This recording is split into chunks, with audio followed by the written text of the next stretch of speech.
दोस्तों नमस्कार, स्वागत है आपका बड़ी खबर बड़े खुलासे में।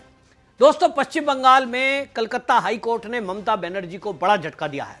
असल में रामनवमी जुलूस को लेकर के कलकत्ता पुलिस और पूरे पश्चिम बंगाल में ममता बनर्जी भी ये कहती हुई घूम रही थी कि ये जो दंगा फसाद है ये तो राम बाम कराते हैं। यानी खुलकर वो मुसलमानों के बीच ईद के मौके पर खड़ी हैं और वहां खड़ी होकर यह कहना कि दंगे तो राम बाम कराते हैं, उन्होंने बिल्कुल क्लियर कर दिया कि राम को वो दंगाई बताने की कोशिश कर रही है। इस मुद्दे पर पहले ही बवाल थमा नहीं था। रामनवमी का जहां हर साल वहां जुलूस निकलता है, ममता बनर्जी की पुलिस ने उसको अनुमति देने से मना कर दिया। ये मना कर दिया गया कि कोई भी इस तरह की यात्रा नहीं निकलेगी, ना कोई रामनवमी का कार्यक्रम मनाएगा। इसको लेकर जादवपुर यूनिवर्सिटी में भी राजनीति गरमाई और वहां भी जो छात्र नेता हैं वो वहां जाकर के वाइस चांसलर से मिले। 3 अप्रैल को वो मीटिंग की गई और उन्होंने एक दावा किया कि जब यहां रोजा इफ्तियार पार्टी हो सकती है, जादवपुर यूनिवर्सिटी में जब ईद मनाई जा सकती है, तो रामनवमी क्यों नहीं। इस पर वाइस चांसलर पर कोई असर नहीं हुआ और उन्होंने कह दिया भाई मुझे ऊपर से आदेश है, मैं परमिशन नहीं दे सकता। इस पर रोक लगा दी गई। तो अब वो छात्र नेता भी हाईकोर्ट गए हैं। हालांकि आपको बता दूं कि अंजनी पुत्र सेना की याचिका को हाईकोर्ट ने स्वीकार करते हुए कुछ शर्तों के साथ अनुमति प्रदान कर दी है। इस पर शुभेंदु अधिकारी ने एक्स पर पोस्ट लिखा और उन्होंने कहा 2 दिन और इंतजार करिए, एक बड़ा आयोजन होने जा रहा है। देखिए शुभेंदु अधिकारी ने क्या कहा है। কেন অপ্রীতিকর ঘটনা ঘটবে এই আশা আশঙ্কা করছেন কেন? গতবারের অভিজ্ঞতা না, প্রতিবারেরই অভিজ্ঞতা খারাপ আছে। গতবার শুধু 23-এও রিসড়া, ডালখোলা, শিবপুরে হয়েছে। গতবারেও 2 জায়গায় হয়েছে। হ্যাঁ, ওনার 23-এ হুগলিতে হয়েছিল। গতবারে আপনার এগরাতে একটা ঘটনা ঘটেছিল আর মুর্শিদাবাদের শক্তিপুরে ঘটেছিল। তার আগের বারে হুগলি, রিসড়া, ডালখোলা, উত্তর দিনাজপুর এবং শিবপুরে। বিষয়টা হচ্ছে কেন হবে।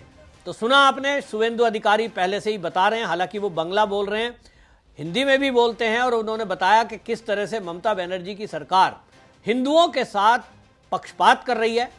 हिंदुओं को हमेशा से दबाया और कुचला जाता है। ईद मना रही है, वहां ममता बनर्जी खुद जाती हैं, चाहे यूनिवर्सिटी हो चाहे सड़क हो, सब जगह उनकी पुलिस उनको सहयोग करती है।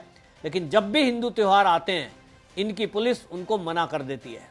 उनका कहना यह है कि जिस तरह की बातें की जा रही हैं, आप सोचिए, इसको विश्व हिंदू परिषद ने बताया कि हम हर साल पूरे पश्चिम बंगाल में लगभग 2000 से ज्यादा रैलियां निकालते हैं। 6 अप्रैल के दिन 200 ऐसी झांकियां निकाली जाती हैं। 5000 राम उत्सव आयोजित किए जाते हैं। भारतीय जनता पार्टी के शुभेंदु अधिकारी ने बताया कि हमारा जो प्रोग्राम है, हम भव्य एक राम का मंदिर नंदीग्राम में बनाने जा रहे हैं और इसलिए अब ये झांकी निकलेंगी, यात्रा निकलेंगी, फिर सब लोग मिलकर के नंदीग्राम चलेंगे जहां भव्य राम मंदिर की नींव रखी जानी है। और यह है 6 अप्रैल। 6 अप्रैल आज का दिन। अब आप देखते हैं फिर क्या होता है। लेकिन इस मामले में जिस तरह की राजनीति हुई कि सरकार की तरफ से परमिशन नहीं दी गई। पहले से प्रोग्राम था, हिंदुओं का प्रोग्राम पहले से तय है कि रामनवमी में नींव रखी जानी है, तो प्रोग्राम तो होना ही है।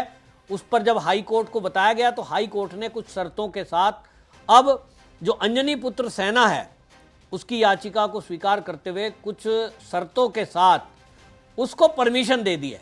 और उन्होंने कहा कि देखिए, इसमें ध्यान रखना है किसी भी समय प्रतिभागियों की संख्या 500 से अधिक ना हो।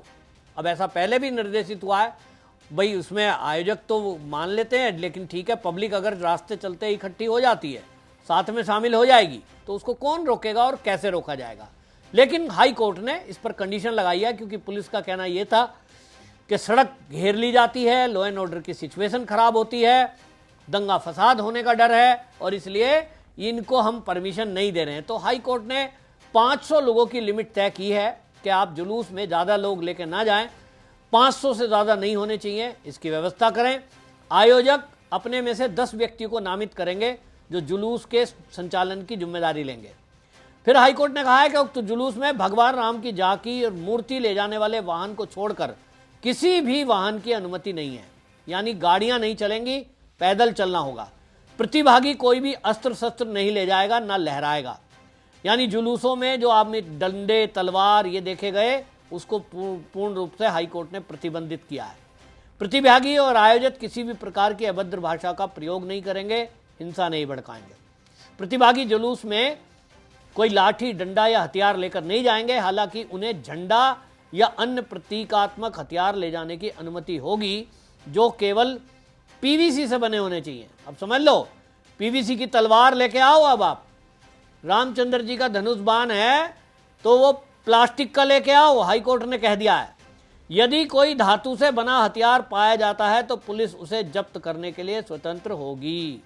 यह हाईकोर्ट की गाइडलाइन है, लेकिन एक बात तो तय है कि हाईकोर्ट ने परमिशन दे दी, वरना ममता बनर्जी तो परमिशन भी नहीं देना चाहती थी। वो हमेशा ये चाहती है कि एक मैसेज मुसलमानों में जाना चाहिए कि ममता बनर्जी केवल मुसलमानों की हितैषी है, वो और किसी की सुनेगी नहीं। और उनको लगता है कि मुसलमान को हमेशा छूट दी जानी चाहिए। लेकिन इस मामले में भारतीय जनता पार्टी के नेताओं के आगे आने से ये तूल पकड़ा। और इसमें आपको बताएं, पहले ही ये कहा गया कि जब हमारे एक प्रोग्राम हमारा नींव रखने का है मंदिर का, जिसमें 1.5 करोड़ हिंदू भाग लेने वाले हैं, पूरे पश्चिम बंगाल से नंदीग्राम लोग पहुंचेंगे, तो आप ऐसा कैसे कर सकते हैं कि हमें कोई प्रोग्राम करने की अनुमति ना दें। अभी अभी ईद का प्रोग्राम हुआ है, मस्जिद भर गई तो लोगों ने सड़क पे नमाज पढ़ी है और उनको किसी को भी नहीं रोका गया, उनके ऊपर कोई कंडीशन नहीं है। तो कंडीशन हिंदुओं के ऊपर ही क्यों लगाई जाती है? ये ममता बनर्जी की सरकार है, उसकी पुलिस हमेशा कोर्ट में एक दलील देती है कि साहब ये दंगा कर सकते हैं, जबकि ये इतिहास है, हिंदू कभी भी दंगा नहीं करता, हिंदू कभी भी झगड़े की शुरुआत नहीं करता। उसके ऊपर पथराव हो जाए तो फिर बात अलग है कि कुछ लोग उसका प्रतीकात्मक या उसके बदले में कुछ कर दें। इसके लिए आपको बताएं कि हमेशा से अब तक तो कोई पश्चिम बंगाल में बोलता नहीं था, लेकिन शुभेंदु अधिकारी समेत अब जो अधिकारी हैं और भारतीय जनता पार्टी जिस अग्रेसिव मूड से वहाँ काम कर रही है, पुलिस ने मोथाबारी में भी रैली की अनुमति नहीं दी थी। और आप देखिए, मोथाबारी की रैली होनी थी, भारतीय जनता पार्टी को रैली करनी थी, तो सुकांत मजूमदार उसके लिए हाईकोर्ट पहुँचे थे और हाईकोर्ट के जरिए ही फिर वो परमिशन मिली थी। यानी हाईकोर्ट अब एक सहारा बनी है, चाहे तो भ्रष्टाचार की बात हो, चाहे वहाँ हिंदुओं के ऊपर अत्याचार की बात हो, ममता बनर्जी तो कोई राहत देती नहीं है, इसलिए कोर्ट में जाना होता है। और अभी आप देखिए जिस तरह की बातें की जा रही हैं, वो कह रहे हैं साहब ये जो अचानक से प्रोग्राम कैसे बन गया। तो आपको बता दूं कि अंजनी पुत्र सेना जो है वो भारतीय ट्रस्ट अधिनियम 1882 के तहत एक ट्रस्ट है, और वो आज से नहीं, 1882 जब आप मैं कह रहा हूं तो अंग्रेजों के ज़माने के समय से, तब से रामनवमी का त्यौहार मनाती आई है। ममता बनर्जी जिस तरह की भाषा बोल रही हैं कि साहब माहौल को ख़राब करने के लिए इस तरह की यात्राएं करने का, ये यात्रा से माहौल ख़राब कैसे होता है भाई? हिंदू अपने भगवान नाम का, राम का नाम नहीं लेगा तो किसका लेगा? और वो अगर जय श्री राम का नारा लगा रहा है तो उससे आपको दिक्कत क्या है?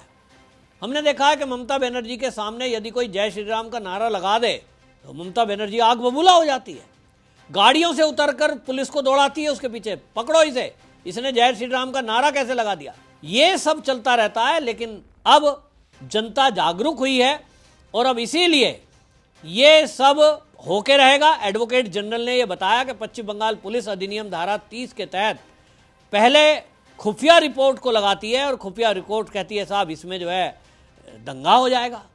आप सोचिए, मतलब हिंदुओं को बदनाम करने का एक बहुत बड़ा षड्यंत्र ये देश की आज़ादी के बाद से चला है। कांग्रेस ने इसी रास्ते को पकड़ा था जो हिंदुओं को आतंकवादी बताने की कोशिश में थी। आज उसी रास्ते पर ममता बनर्जी चल रही हैं कि वो मुसलमान दंगाई हो सकते हैं। पश्चिम बंगाल में जितने दंगे हुए हैं उसमें क्या मुसलमानों का कोई भाग नहीं है? अगर उनके वहां के लोगों से पूछेंगे तो वो बताएंगे। घर छोड़कर कौन भागता है? जो डरता है। थाने में कौन जाता है? जो सीधा मुकाबला नहीं कर सकता है। तो एफआईआर कराने वाले पश्चिम बंगाल में हिंदू ही क्यों हैं? घर छोड़कर पलायन करने वाले हिंदू ही क्यों हैं? असम में कौन लोग गए अपना घर छोड़कर जब चुनावी हिंसा हुई थी? उत्तर है हिंदू। मुसलमान तो कोई नहीं गया वहां से छोड़कर। तब फिर ममता बनर्जी खड़े होकर ये कहना कि दंगा हिंदू कराता है, राम बाम कराते हैं, ये सीधा उनको क्लीन चिट है और उनका हौसला इसी से बढ़ा है। उनको लगता है कि तुष्टीकरण के लिए उनकी मुख्यमंत्री उनके साथ खड़ी है, फिर उन्हें किस बात की चिंता है? जम के मारो, जम के लूटो और उनके पीछे खड़े हो जाओ। अपने आप को टीएमसी का कार्यकर्ता बताओ, थाने तक में भी कोई एफआईआर करने का काम नहीं करेगा। ये सब हो रहा है। बहरहाल अब ये एक बड़ी जीत हिंदुओं की हुई है और अंजनी पुत्र सेना को जो ये अनुमति मिली है, इसके साथ ही भारतीय जनता पार्टी का शुभेंदु अधिकारी का नंदीग्राम का कार्यक्रम, मैं आपको बता रहा हूं, मेरी बात नोट कर लीजिए, ऐतिहासिक कार्यक्रम नंदीग्राम में होने जा रहा है। शासन प्रशासन हां कहे ना कहे, वो प्रोग्राम होगा और ममता बनर्जी ने अगर बलपूर्वक उस प्रोग्राम को होने से रोकने की कोशिश की, राम मंदिर की स्थापना हो रही है, तो मैं आपको बता रहा हूं कि जैसा आंदोलन उत्तर प्रदेश के अयोध्या में हुआ था राम मंदिर का, लगभग उसी तरह का आंदोलन अब वो पश्चिम बंगाल में नंदीग्राम में हो सकता है, ऐसा सूत्रों के हवाले से खबर है। तो ममता बनर्जी को चाहिए कि सहयोग करे, राम को दंगाई ना बताए, राम राम जपे, हिंदू हो तो राम राम जपें, मां काली मां दुर्गा वो सब भाई सब हमारे भगवान हैं। तो आप इस तरह से बदनाम करने का काम करेंगी तो भावना भड़कती है लोगों की। हिंदुओं को भड़काने का काम ममता बनर्जी को नहीं करना चाहिए। सत्ता का मतलब ये नहीं है कि आपके दिल में जो आएगा कहोगे और आपके विरुद्ध कोई बोलेगा तो उठाकर उसको जेल में डाल दोगे। आपकी इस मुद्दे पर क्या राय है, कमेंट बॉक्स में जरूर लिखिए, वीडियो को शेयर करिए। वंदे मातरम।